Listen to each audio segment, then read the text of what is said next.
don't depend on other people telling you what the rules are. Right. Because there's always something lost in translation. Have the information to know how to get the answers you need.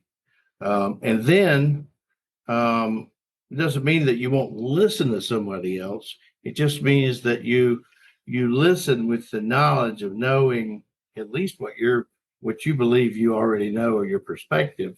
And it may cause you to go back and do some more studying. It does for me. So pay attention. And if you really want to advance in our industry, it is just about keeping up with the knowledge. Hello, and welcome to the Elevator Careers Podcast, sponsored by the Allred Group. I am your host, Matt Allred. In this podcast, we talk to the people whose lives and careers are dedicated to the vertical transportation industry to inform and share lessons learned, building upon the foundation of those who have gone before to inspire the next generation of elevator careers. Today, our guest is Chris Strawn, owner of Elevator Safety Training Services. Chris started in the industry as an apprentice after serving 2 tours in the U.S. Navy. After 10 years in the field, Chris joined his brother and another partner, building a firm which included inspection, consulting, and education.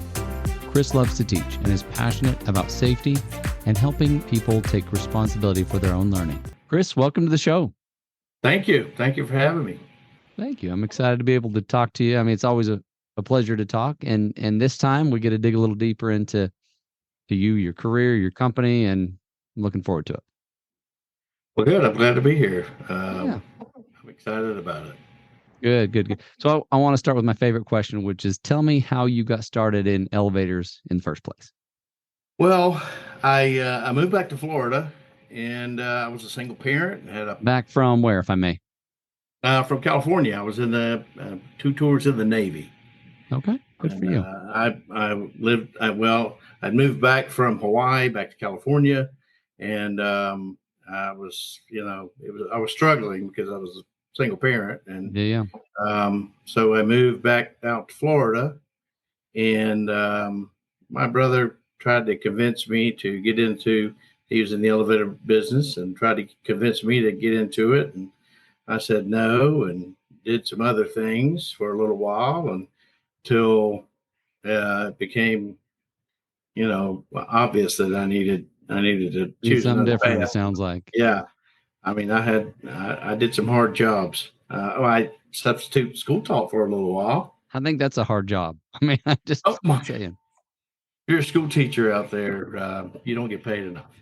Yeah, especially at the junior high or middle school level. Yeah, they are rough. They are rough. If you think you're rough with your teenager at home, imagine having a whole class. Multiply that by 30, right? So you did that for I did that for, I don't know, six months or so. And then eventually my brother convinced me to get a job with the elevator company. And that's what I did. I got a job with Maori Elevator Company. Right on. And right there in the Panhandle, right? Aren't they in Mariana? Yeah. Well, there was a relationship already. My dad and my stepmother had met Tim and Laura Mallory years prior, down in somewhere on the church couples thing. Now, Tim and Laura are a little bit younger than my dad, but the next thing you know, they're visiting. They're up in the Panhandle. Tim thinks he's going to, it's a good idea, I guess, probably to move up there. And so he moved his business out of Davie. Oh, wow. Okay. Well, he opened up another part of it up in, they still got the one down in Davie. And so that's where I started. Yeah. Cool.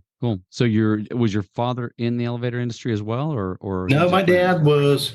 My family had an architectural millwork shop. They built cabinets and all these other things. Just about anything you do with wood, and that was from the 40s. Wow. Okay. And kind of no one from the family had kind of taken over. And Taking interest. around 90-ish, I guess, I wasn't here. Sure. They sold. Okay. And my dad subsequently took a job doing as an instructor with the prison system. And so he was teaching prisoners how to make cabinets, how to make, things that they could use, including building cabinets for the offices, I guess, that they had. And so, yeah, he was never in the. I think he built the cabinets maybe for Tim's office over in Cool. Bluntstown, Cool. where he Yeah. originally was. So when you started, were you in the field? What was your first assignment? No, I was actually manufacturing, and it just didn't go very well. Wasn't real. There were, I mean, I'm okay with it, but there were some other things going on that just didn't appeal to me, and so they asked me if I wanted to go into the field, and I said, yeah. Cool.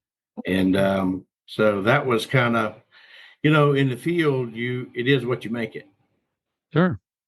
You can decide, and that was a little bit like the military, in that you got different groups of people. You got the people that are just there and waiting to be told, and then the ones that have a little bit of initiative, and then the ones that have a lot of initiative. And I was always a go-getter. Okay. And so it was an easy thing for me to get into and really kind of make my own way with it. And then, of course, my brother's a smart guy and real sharp, especially on this stuff too. And so I had, and people around me, I had, smart people around me. So I had, if I had to go to them, I had somebody to go to. Yeah. How long did it take before things really started to click? Sounds like manufacturing didn't, but once you got in the field, probably a year and a half at the most. I was, kind of on my own. It wasn't much longer after that. I was kind of a supervisor. okay. And so I had a lot of large contracts. Cool. And so On we had service, is that what you mean? yes, Or service, miles? Okay. service. Yeah. And so, as a matter of fact, those, I don't know who has the contracts today, but I think it's all mostly TK has them today. Okay. But yeah, and so that's where everything started. And like I said, it was as much as you apply yourself, Sure. as much work as you'll put on yourself or whatever, people will let you have it. Oh yeah. Yeah. They'll get out of the way and okay, well, you want to do that, okay.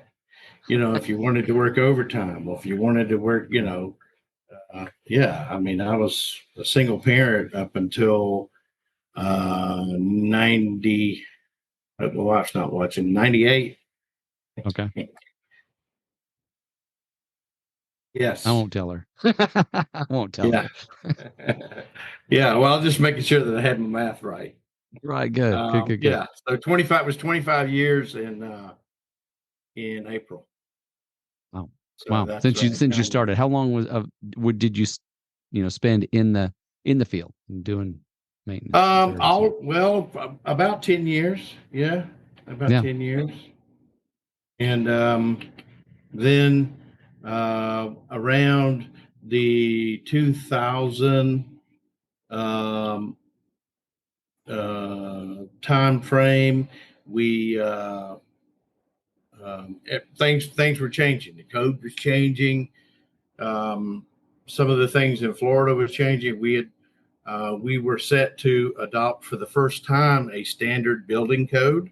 Okay. Which was going to change a lot of things. We had our first building code in 2001, and this was something that was built up since Hurricane Andrew, which had happened 10 years prior. And so that changed a lot of things and really took off with people getting certified, being qualified. You had to have a certificate of competency. You had to pass the test in the state of Florida to be able to work. Originally, when they had the certificate of competency in Florida, you only had to have it if you worked on state jobs. Oh, which wow. is why I initially got mine, because everyone wasn't required to have it. Sure. Eventually, now, of course, everyone is required to have some sort of certification and be registered in the jurisdiction where you work.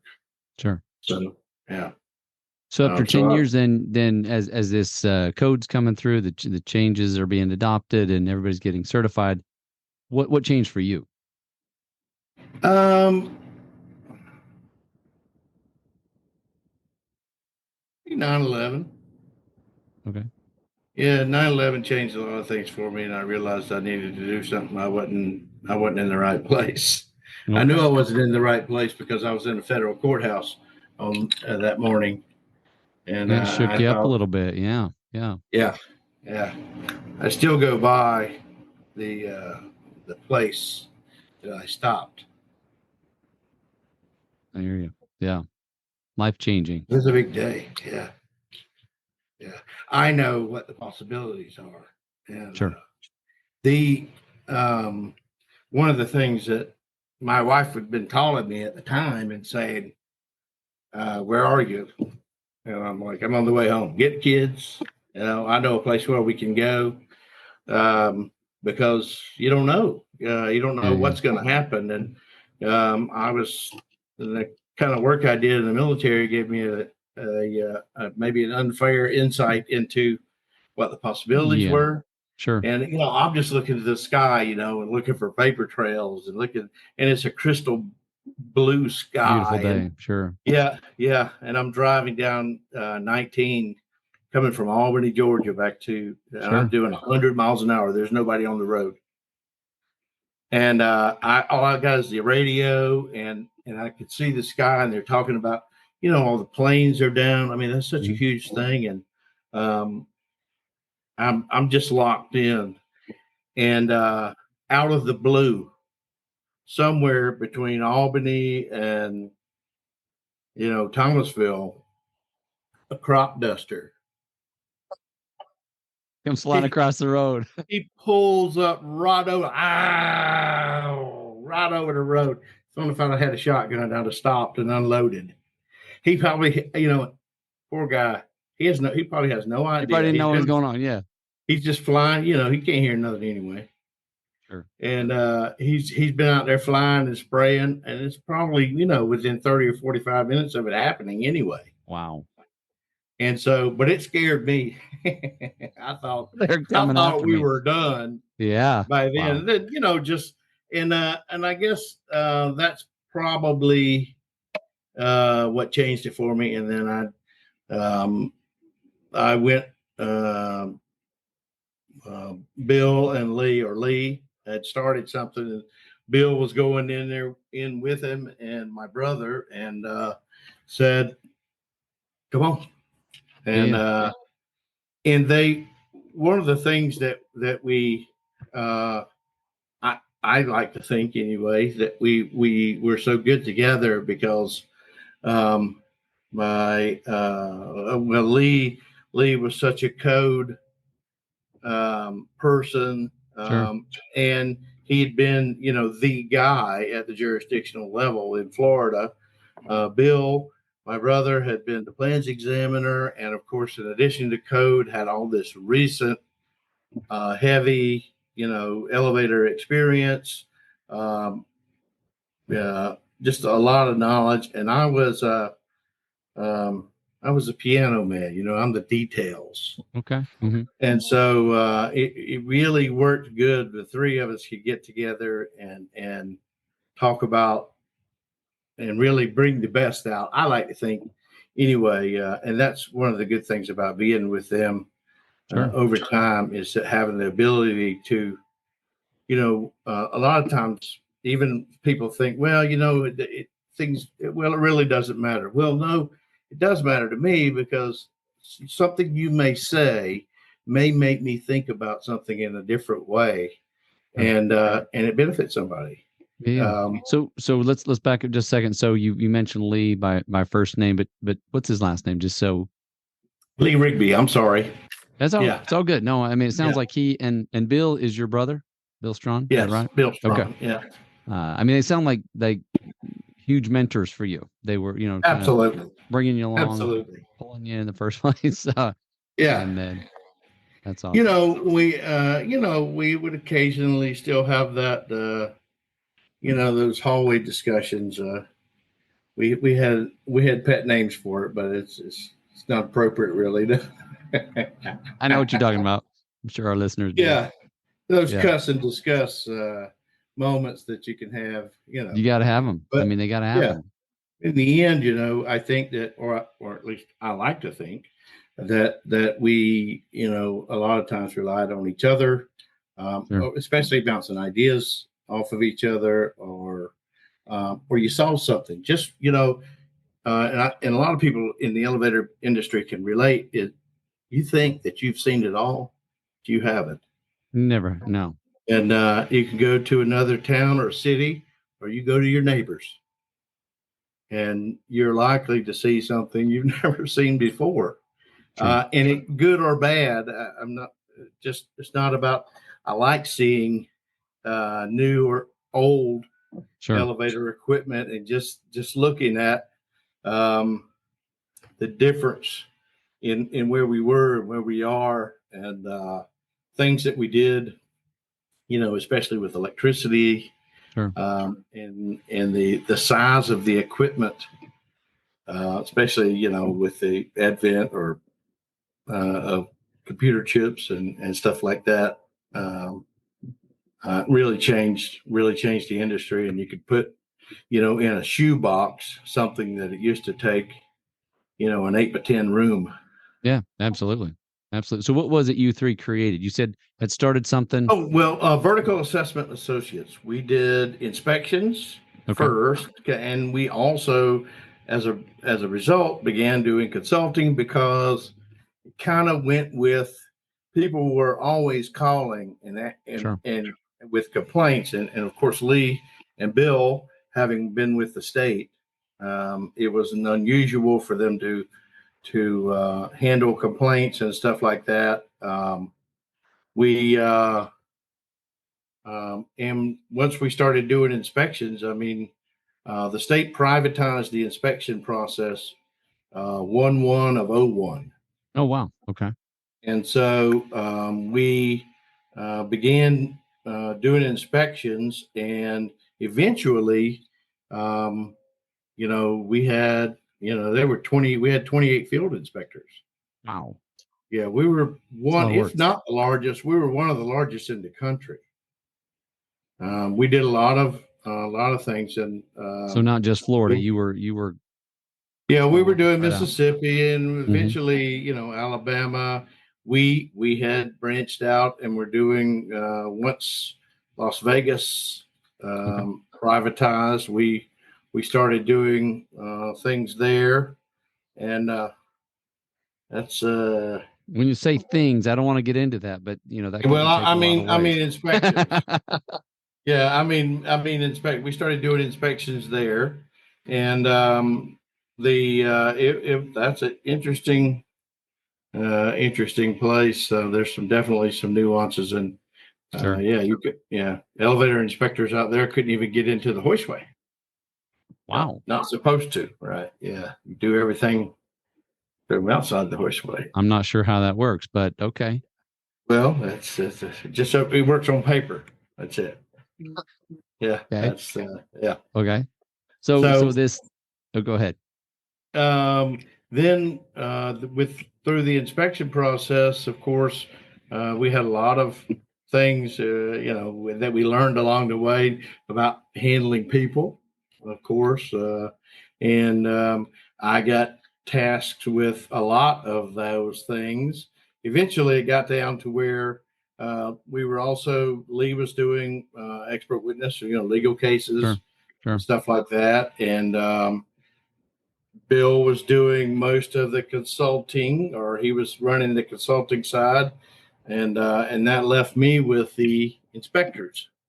I got you. And okay. and 28 it of them. it was interesting. Trying to get, we were hiring guys. Most of the guys we hired would retire from the union or something like that at 58, and we would they get their QEI, and we'd hire them into the inspection process. And of course, they have all the experience in the world, but you can't duplicate.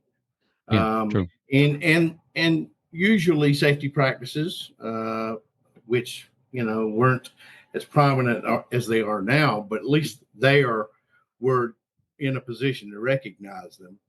But still, when they would go out in the field, they weren't experienced in having to tell me what a 1981 elevator is doing compared to, or 1985, what could be on the interior of the elevator versus, a 1968. Wow. Yeah. And so a lot of elevator inspectors would defer to the latest code or the code maybe under which that they got their certification under.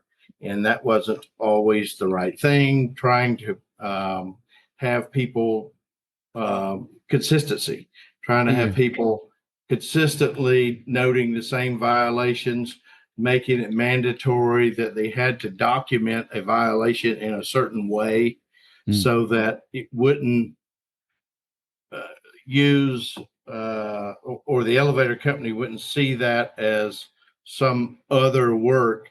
We had elevator companies.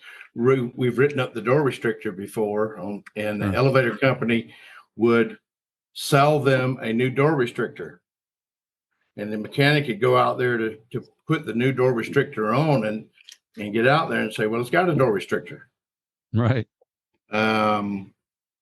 What I just adjusted it. I don't need to replace it. Well, too late. The customer's already paid for it. Right. Now, what do you do? I mean, everybody's got, egg on your face. The elevator company calls you and complains because you're private industry now and you're in the customer service business. They don't have to have you. They could have somebody else. So, trying to make consistency or make the elevators inspectors consistent. So they see the same things and write things the same way. So it makes sense. It's got to make sense to them, right? So that they can see that, okay, this needed to be written up versus what was this guy doing? So how you had 28 people. I mean, it sounds like that was certainly a challenge trying to get everybody on the same page, getting them to be consistent, getting them to refer to the proper code, year, all of that. So how long did you do that before you decided to? In about 2000 this maybe 14 or so, we sold all the inspections to ATIS. Okay. And so we made them the biggest. Yeah. And so then we had already created to another company, ESTS. Okay. And Lee was kind of running ESTS. Bill was running vertical assessment. And so I did a little bit with both. I did mostly consulting. We didn't do, really any inspections. That was part of the sell to not compete with them on the inspection level, of course. Right. And and then Lee was looking to slow down a little bit and whatnot. And so I said, well, I'd like to fill in and take more up to speed on this is something I like to do.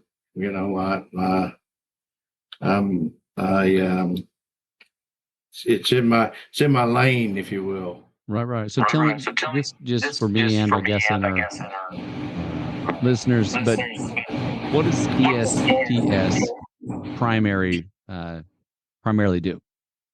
Well, primarily, It's safety training. I mean, it is Okay. technical safety training, but we also do other types of training other than just the code to code people. We also provide training for emergency personnel who may be removing you from a stuck elevator, or we provide training using the same requirements to authorized personnel who may assist emergency personnel in the removal of stuck passengers. And it's really critical. I believe you see it more and more. I know elevator technicians are very familiar with, the fire department showing up uh, and they don't know how to open the elevator door. Right. Maybe they have the power off. Maybe they don't. Maybe they take the pickaxe and knock a hole in the door big enough you can stick your hand in there and unlock it. Yeah, I've seen that. No, I'm And sure. so, yeah. So it's in, for authorized personnel, it's necessary for them to have some sort of training to understand some of the safety precautions that are involved.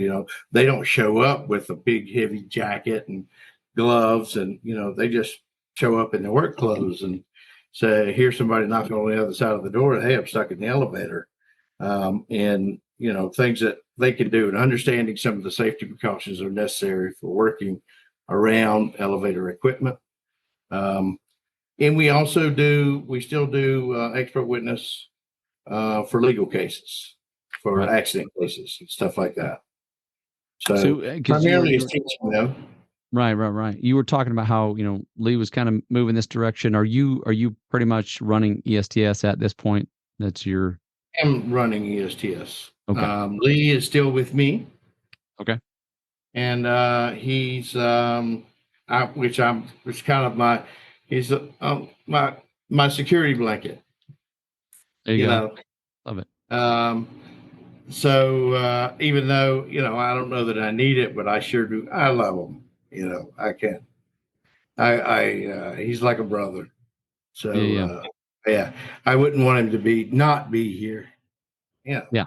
Yeah. No, Same that's with my big. brother. Even though my brother is doing primarily, he does consulting, and I, do as much of that as I can, and he's been understanding about it because I'm doing both things, and I don't know what's going to happen in the future, but because we're all getting older, but Right. It's working. It's running me crazy. I can tell you that. I run all over the place. Yeah. What do you love most about the industry? I mean, you've been at it for, what'd you say, 25, 26 years, something like that? I mean, what have you come to love? 30, Oh, is that what it was? 31, 31. 31. Okay. Yeah. Um, I guess probably the people. I like the people. I like equipment.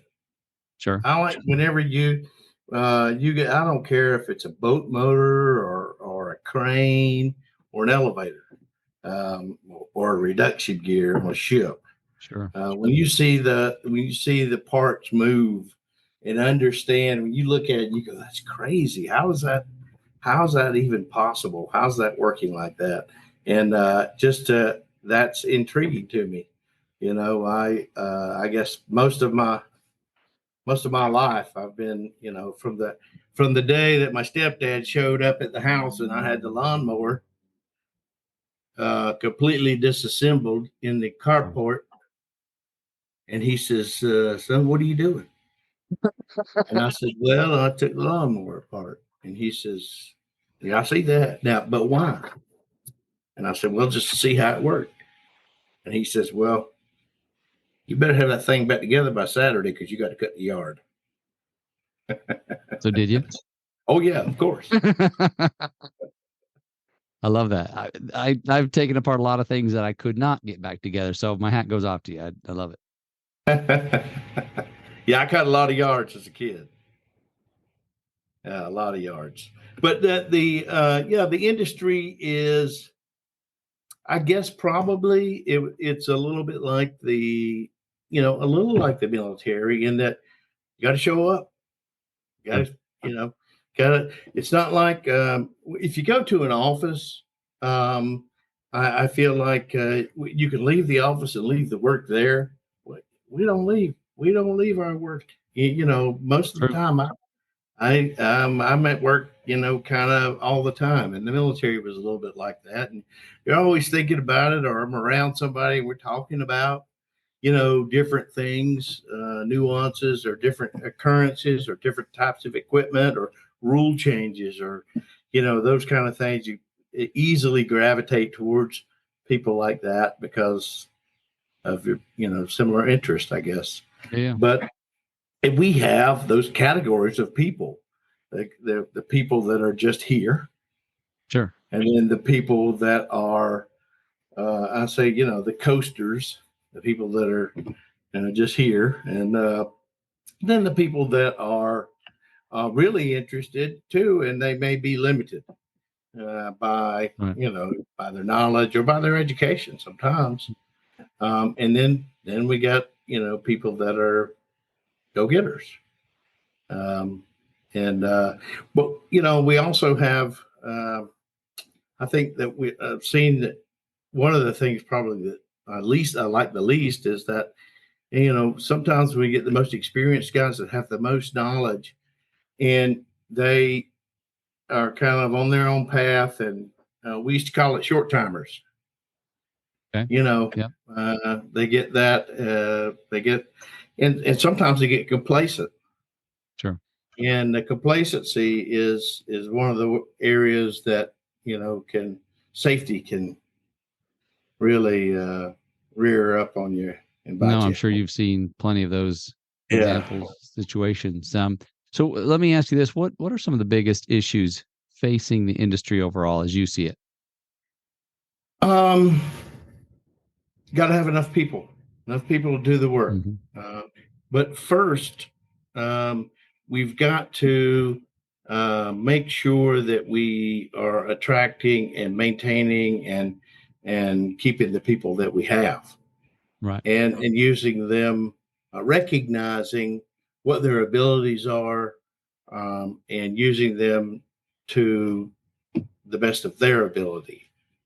I see many times, again, I hate to keep referencing the military, but you see many times that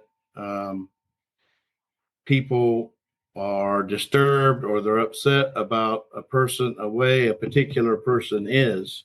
But, I try and encourage them to say, you, you, you hired a person that is capable, and you have failed them by not putting them in a position to be successful.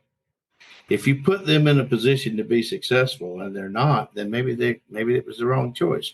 Maybe they do need to go do something else. Sure. So I think that many times, and there, management, you could change management like underwear, Oh yeah, it happens. now we have private equity groups and whatnot, and so some hopefully now, and I know that I've been working very, very excited. Been working with NAEC and their education and safety, and they're a big push and a big effort to involve new people Sure. to try and attract younger people to get into the industry. We are the best blue collar, paying, you might fly an airplane for somebody, or operate a crane once you get qualified. Right. But other than that, I don't think you'll hire in at somewhere, even at a helper.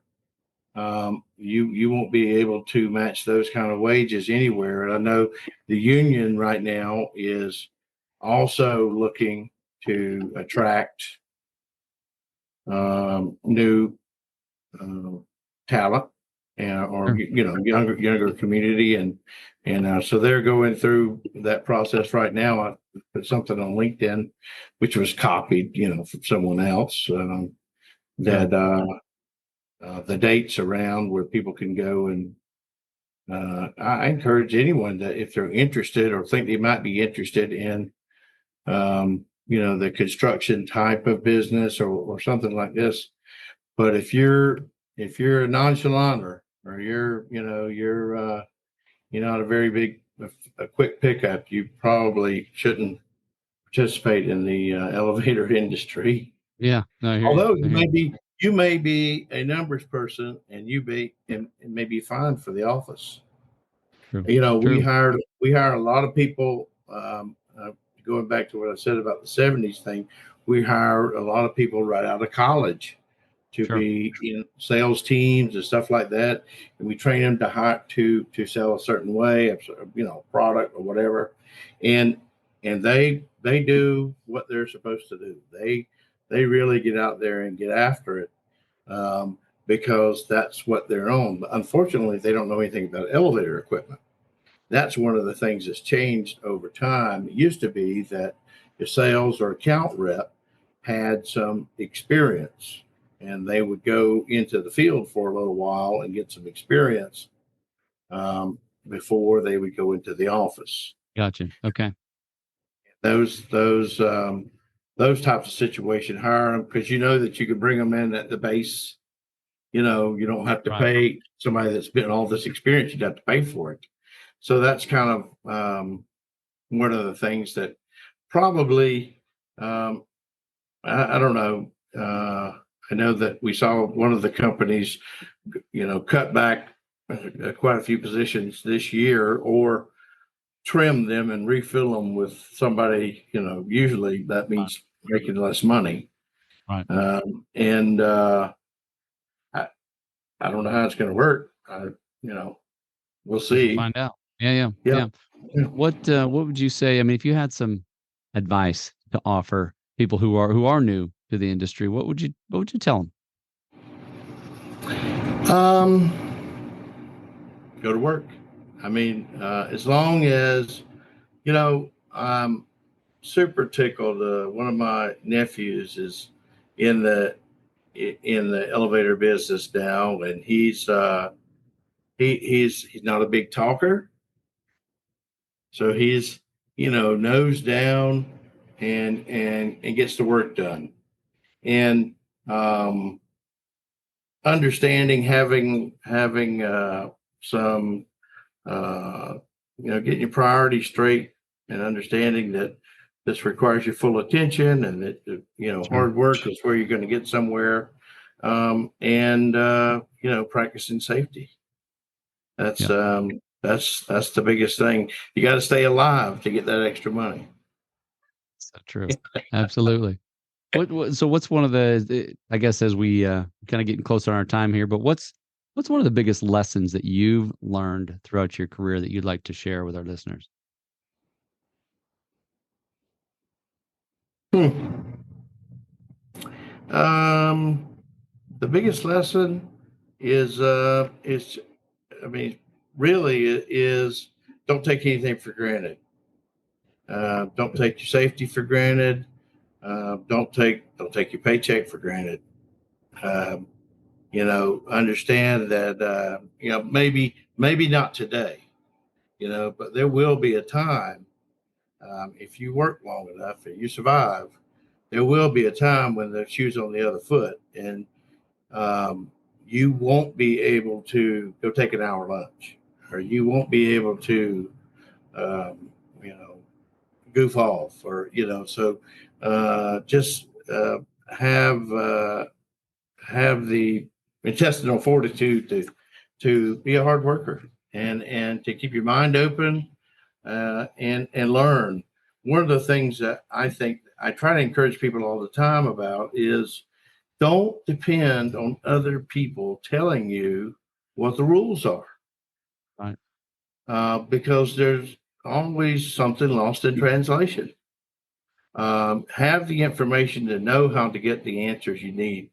And then, it doesn't mean that you won't listen to somebody else. It just means that you listen with the knowledge of knowing at least what you believe you already know, or your perspective, and it may cause you to go back and do some more studying. It does for me. So pay attention, and if you really want to advance in our industry, it is just about keeping up with the knowledge. Yeah. Keeping I up mean, with what I hear you knowledge. saying is take initiative. You can't wait on somebody else to shove the information into your head. Go find it. Go get it. Go, claim it, make it yours, and then you can always add to it. Right. Yeah, that's right. Perfect.